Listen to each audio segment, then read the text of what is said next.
నాభి ప్రాంతం కిందకి చీర కట్టాము అంటే చాలా తప్పు చేసినట్టు లెక్క. ఎవ్వడూ చూసే అవకాశం ఉండకూడదు అక్కడ. సినిమాల్లో అవే చూపిస్తారు, పిల్లలు అవే చేస్తారు. వాళ్ళని ఎందుకు చూపిస్తున్నారంటే లోకంలో ఉన్నదే మేము చూపిస్తున్నాం. వీడు ఏదో అడ్డమైన మాట. ఇక్కడ లోకంలో ఉన్నది వాళ్ళు చూపించడం, వాళ్ళు చూపించబట్టే వీళ్ళు చేస్తున్నారండి.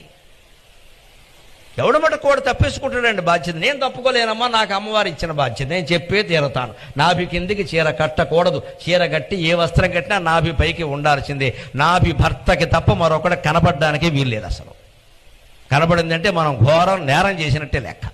నా ఇష్టం వచ్చినట్టు కడతా అంటే నమస్కారం, ఎవడేం చేయలేడు. ఇష్టం వచ్చినట్టు వ్యాఖ్యానాలు చేస్తారు, భరించడమే. ఏ సంప్రదాయం, ఏ సంస్కృతిని అనుసరిస్తున్నామండి మనం. మళ్ళీ అందరికీ శుభం జరగాలి, గొప్పలు ఎలా జరుగుతాయండి మనం ఏం పాటించకుండా? వీళ్ళందరూ ఈ వ్యతిరేకించే వాళ్ళందరూ అడ్డగోలు వేషాలు వేసేవాళ్ళు దైవభక్తి ఉన్నవాళ్ళేనండి, నాస్తికులు కాదు వాళ్ళు. దైవభక్తి ఉన్నవాళ్ళే. ఏ సంప్రదాయం పాటించారు. మరి భక్తి ఎందుకంటే పని లేక, ఆపదొస్తే కాపాడడానికి దేవుడు. అలాంటి దేవుళ్ళు ఎక్కడ ఉండరండి. నీ జీవితం అంతా ధర్మంగా గడపాలి.